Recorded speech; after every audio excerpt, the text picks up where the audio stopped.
नमस्कार दोस्तों, नव भारत न्यूज़ में आपका एक बार फिर से स्वागत है। दोस्तों, भारतीय अर्थव्यवस्था को लेकर पिछले कई सालों से कांग्रेसी और उनके जो महान अर्थशास्त्री थे वो भ्रम फैलाया करते थे।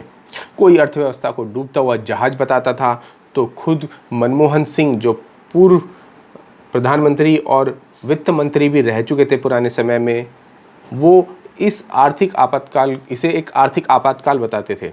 लेकिन बैंकों के एनपीए घोटाले पर वो कभी भी अपनी चुप्पी नहीं तोड़ते थे। एक समय तो प्रधानमंत्री मोदी ने खुद सदन में उन्हें कहा था कि रेनकोट पहनकर नहाने से आप ये समझते हैं कि आप गीले नहीं होंगे, तो ये आपका भ्रम है। जी हाँ, जब बड़े बड़े घोटाले इस देश में चल रहे थे कांग्रेसी सरकार में, तो जो पूर्व प्रधानमंत्री मनमोहन सिंह थे वो समझते थे कि चुप रहने से उनके ऊपर कोई दाग नहीं लगेगा। लेकिन झूठ और भ्रम के जो बादल थे वो सच के सूरज को ज़्यादा देर तक नहीं छिपा सकते। भारत आज चीन को पिछाड़ते हुए दुनिया की सबसे तेज गति से बढ़ने वाली अर्थव्यवस्था बन चुका था। यहाँ तक कि पिछले एक साल में लगातार world bank, IMF, WEF, Morgan Stanley, UN सब जगह से खुशखबरी आ रही थी। मगर जब से कोरोना की मार पड़ी है तो पूरी दुनिया का हाल बेहाल है। तो भारत भी इससे कहाँ अछूता रहने वाला था। मगर इस बीच देश के लिए एक बड़ी खबर सामने आ रही है। आपको बता दें कि आज ही प्रधानमंत्री मोदी ने इंडियन चैम्बर्स ऑफ कॉमर्स के कार्यक्रम में गुरुवार को यानी आज संबोधित किया और पीएम मोदी ने अपने संबोधन में कहा कि संकल्प शक्ति से ही आगे का रास्ता तय किया जाएगा। आज देश कई चुनौतियों का मुकाबला कर रहा है। मुसीबत की दवाई मजबूती है। मुश्किल समय अवसर लेकर आता है। और साथ ही प्रधानमंत्री मोदी ने कहा कि कोरोना के खिलाफ भारत की लड़ाई बहुत बड़ी है। हर देशवासी संकल्प से भरा है। आपदा को अवसर में बदलना है। आत्मनिर्भर बनाने का ये एक अवसर है। कोरोना संकट देश के लिए बड़ा मोड़ है। आत्मनिर्भर भारत अभियान को आगे लेकर जाना बहुत ज़रूरी है। भारत को अपने पैर पर खड़ा होना है तो ये सब करना ही होगा। और हार मानने वालों को मौके बार बार नहीं मिलते। पीएम मोदी ने अपने संबोधन में कहा है कि लोकल के लिए वोकल होने का समय आ गया है। देश के विकास में युवा आगे आए। स्वदेशी सामानों का इस्तेमाल बढ़ाने की ज़रूरत है। हमारी कोशिशें किसानों को सशक्त बनाने की हैं। आत्मनिर्भरता के पाठ की शुरुआत अपने परिवार से करें। छोटे दुकानदारों से सामान खरीदें। भारत बड़ा निर्यातक कैसे बने, सोचना होगा। किसानों को कहीं भी उपज बेचने की आज़ादी हमारी सरकार ने दी है। हम सबको मिलकर आगे बढ़ना है। दोस्तों, इतनी सारी ये जो बड़ी बातें हैं जो बिल्कुल भी जो है मुश्किल नहीं लगती हैं और बिल्कुल मुमकिन लगती हैं, तो इन बातों को आज के समय में तय करना बहुत ज़रूरी हो गया है। क्योंकि एक तरह से वर्ल्ड का रीसेट हो चुका है। हमारे देश में भी बाहर से आने वाले सामान, खासतौर से चीनी सामानों का जो आयात है वो इस समय बंद है, क्योंकि कोरोना काल में कोई भी देश का माल भारत में नहीं एंट्री ले रहा। तो ऐसे में हम चाहें तो चीन को उसकी औकात सिखा सकते हैं, दुनिया भर को उसकी औकात सिखा सकते हैं और भारत को बहुत बड़ा रईस देश बना सकते हैं। तो आपसे यहाँ आग्रह है कि देश का मनोबल बढ़ाने के लिए मोदी है तो मुमकिन है, कमेंट बॉक्स में ज़रूर लिखें।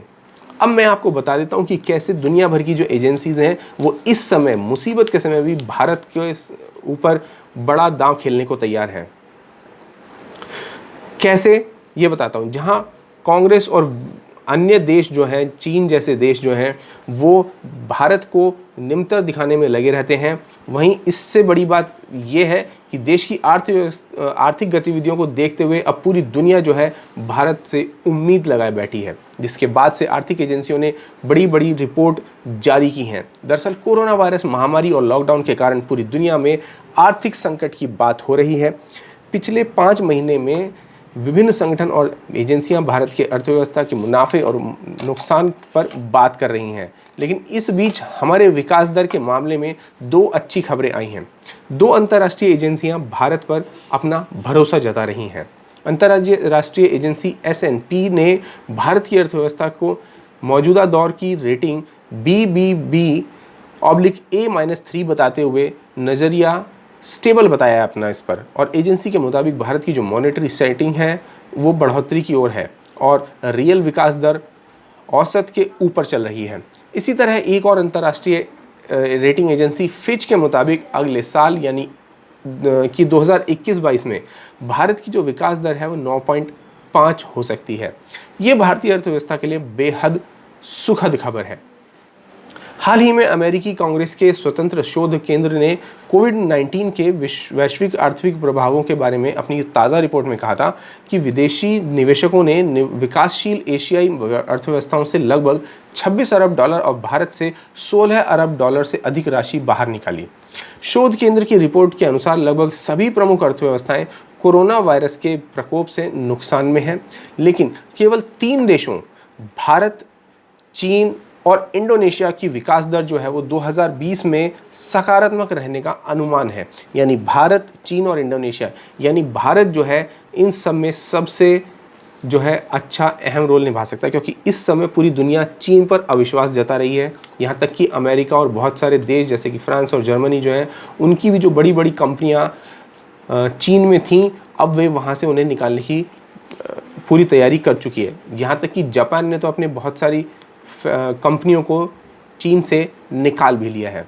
आपको बताते चलें कि फिच के अनुसार इस वैश्विक महामारी संकट के बाद देश की जीडीपी वृद्धि दर के वापस पटरी पर लौटने की उम्मीद नजर आती है। यह वापस उच्च स्तर पर पहुंच सकती है। इसके अगले साल 9.5% की दर से वृद्धि करने की उम्मीद दिखाई देती है। यह BBB श्रेणी से अधिक होगी। 2019 चुनाव से ऐन पहले आई एक रिपोर्ट में भी ऐसा ही प्रदर्शित हुआ था, और अब जब 2020 में ये व्यवस्था चल रही है, कोरोना का काल चल रहा है, इस समय भी अर्थव्यवस्था बुरी तरह से चरमाई हुई है। इस समय पर भी ऐसी एजेंसीज का पॉजिटिव रिपोर्ट देना एक बहुत बड़ी बात है। अर्थव्यवस्था के लिहाज से भारत के लिए ये खबरें बहुत ही सुखद हैं, और कोरोना वायरस महामारी के चलते तो लॉकडाउन की वजह से भारत की अर्थव्यवस्था पर जो दबाव रहा वो तो सबने देखा ही।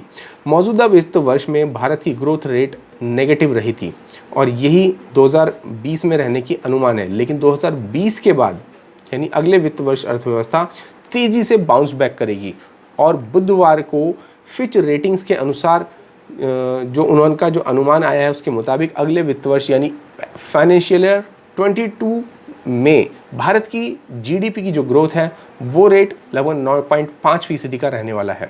फिच रेटिंग्स ने बुधवार को अपनी रिपोर्ट में कहा था कि भारत के फाइनेंशियल सेक्टर की हालत अगर आगे और ख़राब न हो तो जो ग्रोथ रेट है उसमें ज़बरदस्त तेज़ी आ सकती है। हालांकि कोरोना वायरस महामारी की वजह से फिस्कल ईयर 2021 में ग्रोथ रेट पर काफ़ी दबाव रहा है। अब इसमें जो ये बात कही जा रही है कि अगर इसमें जो भारत जो है अगर अपनी फाइनेंशियल सेक्टर में अगर अच्छा करे, इसका क्या मतलब है? दरअसल फाइनेंशियल सेक्टर का मतलब है कि अगर सरकार जो है जो बड़े जो कॉरपोरेट हाउसेस हैं उनको लोन आसानी से दे, उसके अलावा जो मध्यम वर्गीय जो बिज़नेस के जो मॉड्यूल्स हैं, ठीक है, इनमें भी अगर कैश फ्लो आसान हो जाए, इनको लोन आसानी से मिलने लगे। इसके अलावा आपको बताएं तो जो प्रोडक्शन हाउसेस हैं, जो बड़े बड़े, जहाँ जैसे कि आप देखें ऑटोमोबाइल सेक्टर है, इसके अलावा जो और भी बहुत सारे जो क्लोथिंग सेक्टर है, फैब्रिक सेक्टर है, इसके अलावा जो जीडीपी यानी कि जिनको ग्रॉस डोमेस्टिक प्रोडक्ट्स कहा जाता है, यानी कि जो सीधे ज़मीनी स्तर से जुड़े होते हैं, जैसे कि जो किसान से संबंधित होते हैं, जैसे यानी कि फार्मिंग हो गई, फार्मिंग के अलावा आप समझिए कि फैब्रिक हो गया, इसके अलावा फिशरी इंडस्ट्रीज़ हो गई। तो ऐसी इंडस्ट्रीज़ में अगर अच्छा कैश फ्लो हो जाए या इनको अच्छी सुविधा मिल जाए तो जो इंडिया की जो ग्रोथ रेट है वो आसानी से बहुत अच्छी हो सकती है। और इसके लिए सरकार ने अभी 20 लाख करोड़ रुपए का एक पैकेज अनाउंस किया था, जिसकी सुविधाएं जनता को मिलनी भी शुरू हो चुकी हैं। इसके अलावा पहले से ही किसानों के हाथ में साल भर के लिए जो है आपको बड़ी रकम जो है उनके अकाउंट में भेजी जा रही है। इसके अलावा बहुत सारे ऐसे जनधन खाते हैं जिनके अंतर्गत जो है पैसे भेजे जा रहे हैं सरकार के द्वारा। यानी कहने का एक ओवरऑल मतलब ये हुआ कि सरकार ने इस सब के ऊपर तैयारी कर ली है, और अब बेशक पूरी दुनिया इस मुसीबत को झेलती रहे, लेकिन भारत एक ऐसा देश निकलेगा जो इस मुसीबत से आसानी से बचकर निकल जाएगा। लेकिन उसके लिए ज़रूरी है कि यहाँ पर प्रोडक्शन जल्दी से जल्दी शुरू हो जाए। इसके अलावा एक और बहुत बड़ा जो आवश्यक कदम है वो ये है कि भारत को अपनी विदेशी सामान पर, विदेशी वस्तुओं पर जो निर्भरता है वो बेहद ही कम करनी होगी। ख़ास तौर से तेल जो आयात हम करते हैं उसको हमें बहुत कम करना होगा। इसके लिए ज़रूरी है कि हमारे देश में ज़्यादा से ज़्यादा ई व्हीकल्स का प्रमोशन हो। इलेक्ट्रिक व्हीकल्स बने और उसके लिए इंफ्रास्ट्रक्चर तैयार हो। हालांकि ये सब चीज़ें चल रही थी, लेकिन इस सब के बीच में ही आर्थिक मंदी का जो माहौल है वो तैयार हुआ, जिसके चलते बहुत सारे प्रोजेक्ट्स रुक गए। लेकिन अभी भी समय है, जैसा कि देश ने बहुत सारे रेलवे के लिए ऐसे इलेक्ट्रिक इंजन्स बनाए हैं जो कि 12,000 हॉर्स पावर के हैं, और वो इलेक्ट्रिक इंजन हैं जो कि हर समय हर कंडीशन में काम कर सकते हैं। इसी तरह से अब इलेक्ट्रिक व्हीकल्स भी अब बनने शुरू हो चुके हैं। तो जैसे ही ये सब होगा तो समझिए कि देश का प्रदूषण भी कम होगा, साथ साथ देश की तेल पर जो निर्भरता है, जो हमें अरब देशों से मंगाना पड़ता है, उस पर भी निर्भरता कम हो जाएगी। और जब आयात कम होगा तो देश का निर्यात अपने आप ही बढ़ जाएगा। तो इस सब पर दोस्तों आपका क्या विचार है, हमें कमेंट बॉक्स में लिखकर ज़रूर बताएं। धन्यवाद। जय हिंद।